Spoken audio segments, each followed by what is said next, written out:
20h sur les antennes de Spectrum Télévision. Mesdames, bonsoir. Monsieur, bonsoir et merci d'être avec nous. C'est le journal. D'abord, les titres. C'est en mode ninja que les élèves ont repris l'école ce 1er juin 2020. Des habitudes nouvelles imposées par le coronavirus, aussi bien dans les établissements privés, primaires, secondaires que dans les universités. Écho du terrain dans les principales villes du Cameroun. C'est à suivre dans ce 20h. Et c'était une rentrée de classe sans les élèves des établissements à programme français au Cameroun. L'ambassadeur de France au Cameroun estimant qu'il n'était pas raisonnable de procéder à la réouverture de ces établissements face à l'évolution rapide de la pandémie de Covid-19 au Cameroun et des difficultés rencontrées pour permettre la prise en charge des malades, a décidé que ces classes ne reprendront pas avant la fin de l'année scolaire. Voilà pour les titres. Mesdames, bonsoir. Monsieur, bonsoir et merci d'être avec nous. C'est le 20h sur Rest TV.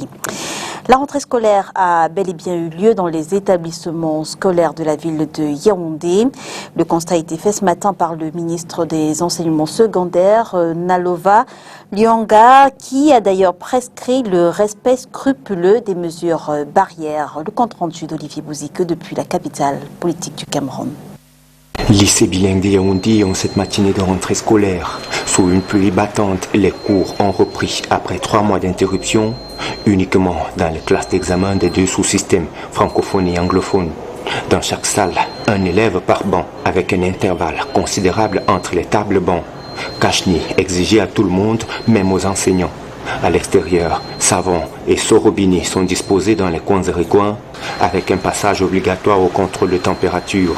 Telles sont entre autres mesures prescrites par le gouvernement aux responsables d'établissements pour barrer la voie au coronavirus. C'est dans cet établissement que Pauline Nalova Lyonga a démarré sa tournée spéciale dès 7 h du matin, avec pour objectif de vérifier l'implémentation de ces mesures barrières sur le terrain. Après un tour du propriétaire et un bref entretien avec les élèves, elle a instruit aux proviseurs et aux enseignants un respect scrupuleux des dispositions anti-Covid-19 durant la période des cours. Les élèves, chacun respecte sa place. Le professeur ne circule pas dans les salles de classe. Comme vous voyez, je suis à ma place, je circule au niveau du tableau. Ils ont commencé par un exercice pour réviser les cours que nous avons fait à distance pendant le temps de confinement. C'est la même instruction que la ministre de l'enseignement secondaire a donnée aux responsables de la dizaine d'établissements publics et privés qu'elle a visités ce matin, avec à ses côtés des autorités locales, dont le gouverneur de la région du centre. La rentrée spéciale a été très effective avec toutes les mesures gouvernementales et toutes les mesures barrières. Nous voulons encourager donc les parents à envoyer les enfants à l'école, surtout les classes des examens, pour pouvoir donc ne pas avoir une année difficile pour leurs enfants. Il faut noter que cette rentrée s'est tenue sans lever de couleur, comme il est de tradition dans tous les établissements scolaires. Et les élèves des classes de CM2 et de terminale de la ville de Douala ont également repris le chemin de l'école ce 1er juin 2020. Un ensemble de mesures mises sur pied dans les établissements scolaires de la ville, après bien sûr la désinfection des bâtiments, des mesures allant de la prise de température des élèves et même des enseignants au lavage régulier des mains, à l'eau potable et au savon, mais également des mesures comprenant le port du masque de protection. Pour vérifier l'application stricte de toutes ces mesures, le gouverneur de la région du Littoral, Samuel Dieudonné Ivara Dibois, a effectué une tournée dans quelques établissements des arrondissements de Douala, 1er, 2e et 3e. Inès Pangan. Reprise de cours particulière ce 1er juin 2020. Les élèves des classes terminales et CM2 chez les francophones, classe 6 et OPA 6 chez les anglophones concernés doivent montrer patte blanche avant l'accès à l'établissement. Par étapes, les stades de la désinfection, de la prise de température et du lavage des mains jusqu'à l'entrée des salles de classe. Lavez d'abord vos mains. Occupez là.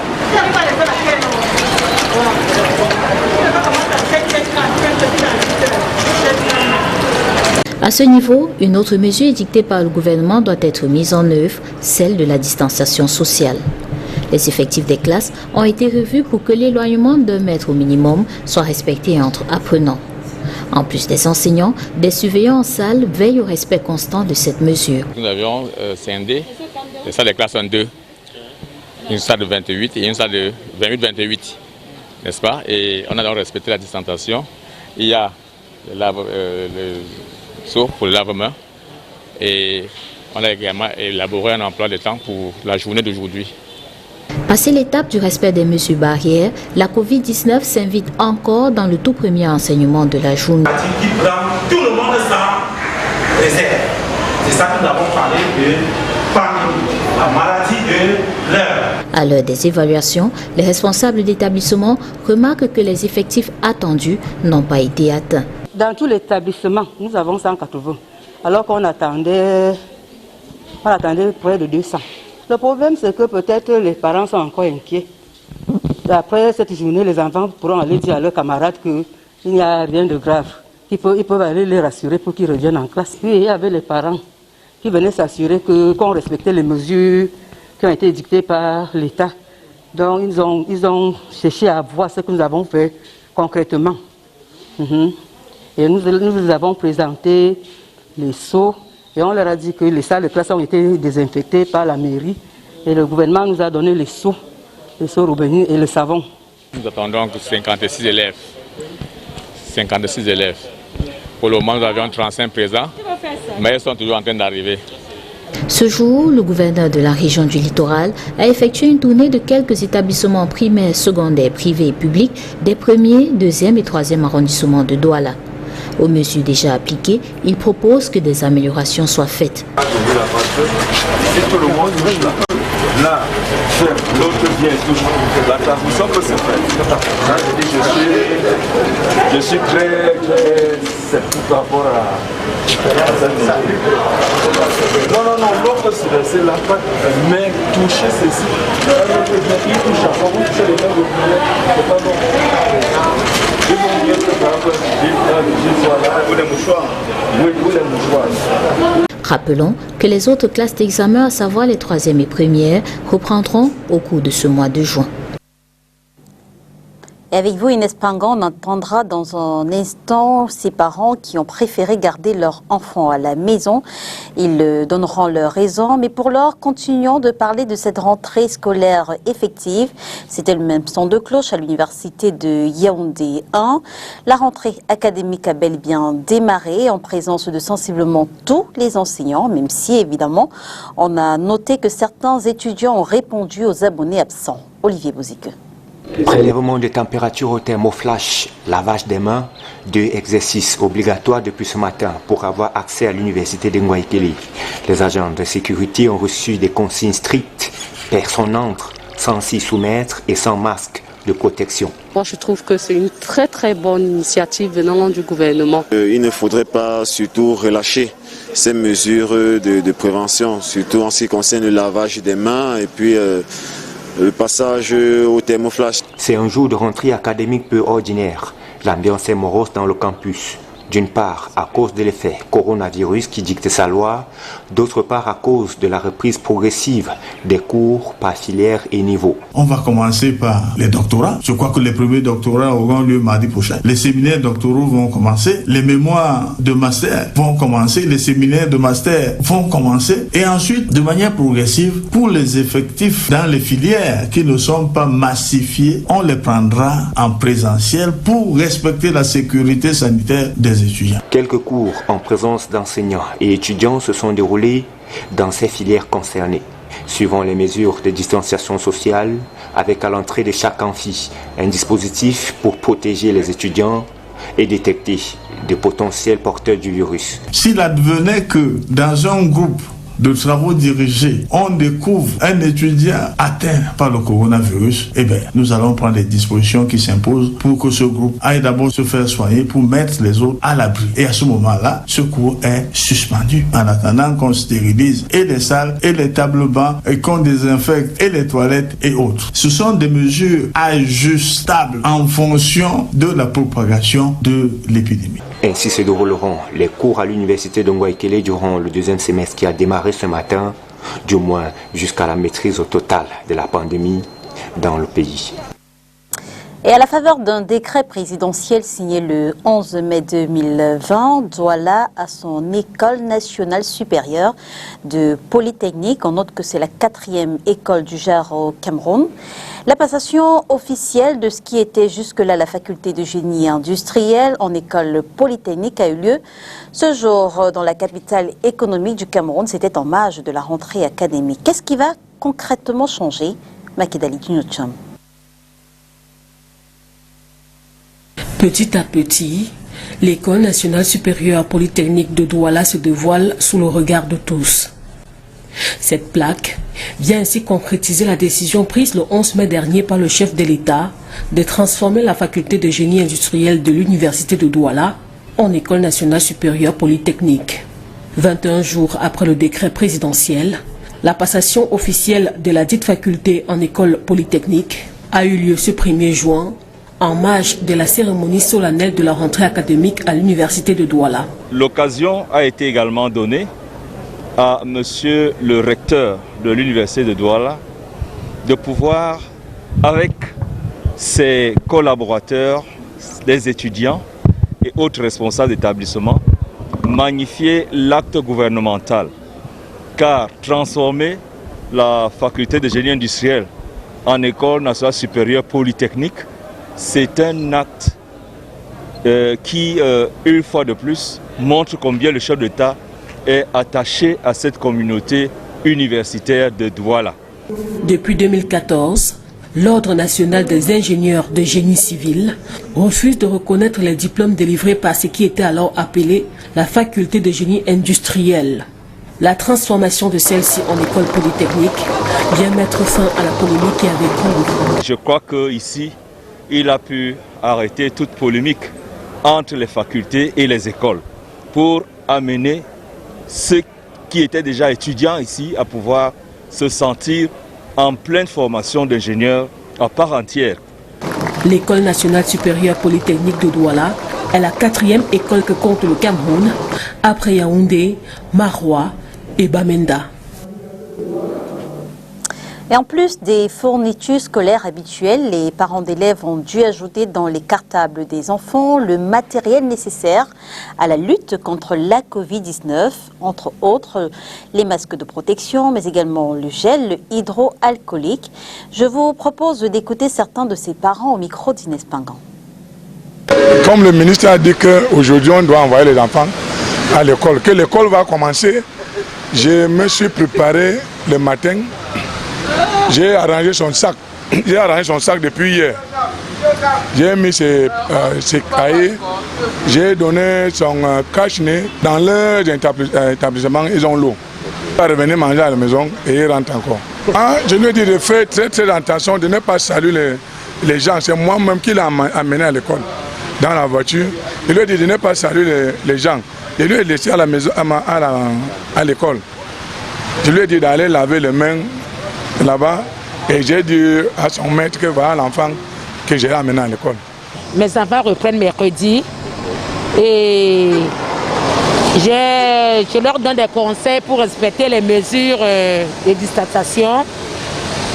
Dans leur sac, j'ai prévu le gel hydroalcoolique, leur petit déjeuner. Effet première, en principe, selon le gouvernement, le CM2, la terminale, reprenait aujourd'hui. Et elle m'a dit qu'on leur a dit venir mercredi. Quelle appréciation faites-vous de cette première journée de cours? Nos équipes à Yaoundé sont allées à la rencontre de Jacques Bessala. Il est le président du collectif des enseignants indignés du Cameroun. Et dans le même élément, vous entendrez également Kwayep Mbianda Gislin. Il est le président d'honneur de l'association des parents d'élèves. C'est un reportage de Mireille Siabdi.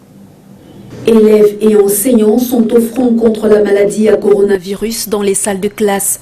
Pour éviter la propagation de la pandémie, des mesures sont prises. Port de cache-nez, distanciation et lavage des mains sont obligatoires et les enseignants y veillent sur instruction de la hiérarchie. Surtout que leurs élèves et eux doivent désormais cohabiter avec la Covid-19. Contexte sanitaire oblige. Pour cette première journée de classe, l'on remarque vite quelques failles dans les dispositions prises par au gouvernement pour barrer la voie à la dite pandémie. Nous sommes ici au lycée de Ngoulmakon, c'est à Yaoundé.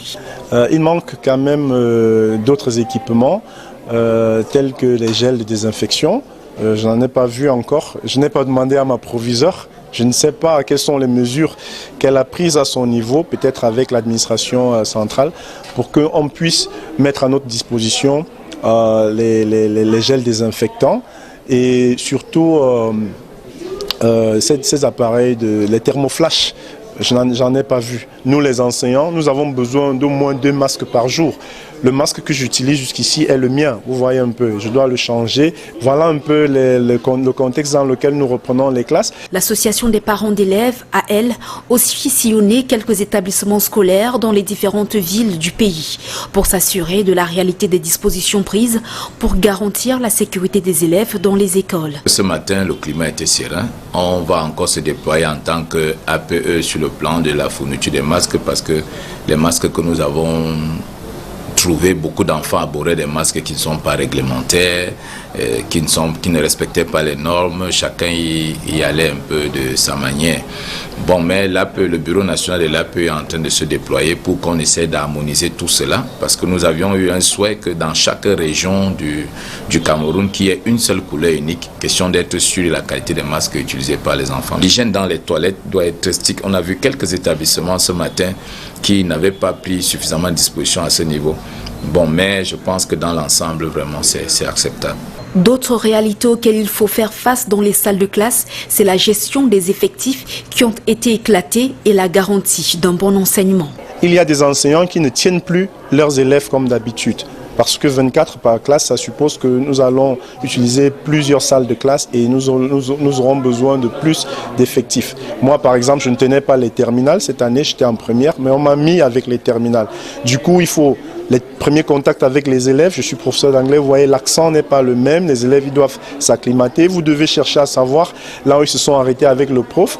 Vous vérifiez au niveau de la progression également. Et vous recueillez leurs difficultés. Nous plantons ce décor-là et nous avons repris rendez-vous pour les plateformes WhatsApp, une salle de classe virtuelle, de telle sorte que ce qui a été dit en présentiel peut être, renchéri et relancé pour ceux qui n'ont pas compris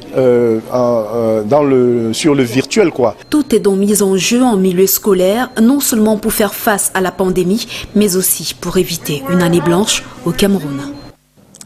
Et c'était une rentrée des classes sans les élèves des établissements à programme français au Cameroun. L'ambassadeur de France au Cameroun estimant qu'il n'était pas raisonnable de procéder à la réouverture de ces établissements face à l'évolution rapide de la pandémie de Covid-19 au Cameroun et des difficultés rencontrées pour permettre la prise en charge des malades, a décidé que ces classes ne reprendront pas avant la fin de l'année prévue le 3 juillet 2020 en France. Les enseignants et les cours continuent donc à se faire à distance. Et puis à côté de ces élèves des établissements à programme français au Cameroun, certains parents ont préféré garder leurs enfants avec eux. Au micro d'Inès Panga, ils disent vouloir le faire jusqu'à ce que la situation sanitaire actuelle s'apaise. Je vous propose de les écouter. Ils ont choisi de ne pas suivre le train de la rentrée des classes et garder leur progéniture à domicile. Malgré le fait que la date des examens officiels approche, ses parents disent avoir opté pour la santé à la réussite scolaire. Le contexte actuel avec la pandémie qui sévit tout le monde entier n'est pas bien. Les conditions ne sont pas appropriées pour envoyer les enfants à l'école. L'enfant devait faire quel niveau de classe? Mon enfant devait composer le CPE et concours d'entrée en 6e. Donc on ne fait que s'élever. De fuir à la maison, on parle de 200 cas, de 300 cas. Et avec ça, ça frustre les gens. Il ne faut pas envoyer l'enfant à l'école. L'enfant devait faire le CEP. Ils vont même faire à l'école maintenant là. Ils ont demandé qu'il n'y ait pas l'attroupement. À l'école, ils seront combien dans les classes? Ils seront combien dans les classes? Un choix assumé qui pourrait aboutir à terme à une année scolaire blanche. Si les conditions sont bien réunies, c'est que l'enfant va aller composer. Si les conditions ne sont pas réunies, c'est que l'enfant va supporter l'année prochaine. On doit préparer l'enfant à la maison plus que les parents, les enseignants envoyer les cours par WhatsApp. Les exercices sont traités avec l'enfant, Au moins ils vont programmer les examens. On doit envoyer l'enfant composé, même s'il perd les examens, c'est qu'un an. Par rapport à la maladie qui sévit en ce moment, on préfère que l'enfant soit en santé que de parler, je sais pas, la maladie à l'école, venir contaminer toute la famille. Une autre frange de ce groupe de parents préfère observer et se rassurer de ce qui est fait dans les établissements scolaires pour protéger leurs enfants contre la Covid-19. L'école n'a que repris aujourd'hui. Du moins, demain encore, je vais faire un tour pour voir si franchement, parce que même généralement les rentrées c'est toujours comme ça, c'est un peu lent. Mais d'ici demain, si on voit que les choses bougent et que le gouvernement a mis ce qu'il a dit en place, on va envoyer. Mais si ce n'est pas le cas, les enfants vont rester à la maison. Ce lundi 1er juin 2020, après près de 2 mois de suspension, dû à la pandémie de la maladie à coronavirus, les établissements scolaires ont rouvert leurs portes pour accueillir les apprenants des classes d'examen, particulièrement les terminales et CM2. Et c'est avec ce reportage d'Inès Pangan que nous bouclons ce dossier sur la rentrée académique. Loin de ce sujet, la ville de Douala vient d'enregistrer l'effondrement d'un nouvel immeuble, une catastrophe de trop qui remet au goût du jour le problème du non-respect des normes architecturales dans la construction. Où en est-on avec le trio de mesures adoptées en 2016 par les responsables du littoral, chapeautés par l'actuel gouverneur de la région? En juin 2016, une étude révèle l'existence de 500 immeubles à risque à Douala. Des chiffres qui font suite au trio de mesures que la ville de Douala entendait prendre à cette époque pour prévenir le phénomène d'effondrement d'immeubles en construction dans le Vouri. Après une inspection menée sur le terrain, un demi-millier de constructions étaient alors potentiellement concernées par des démolitions.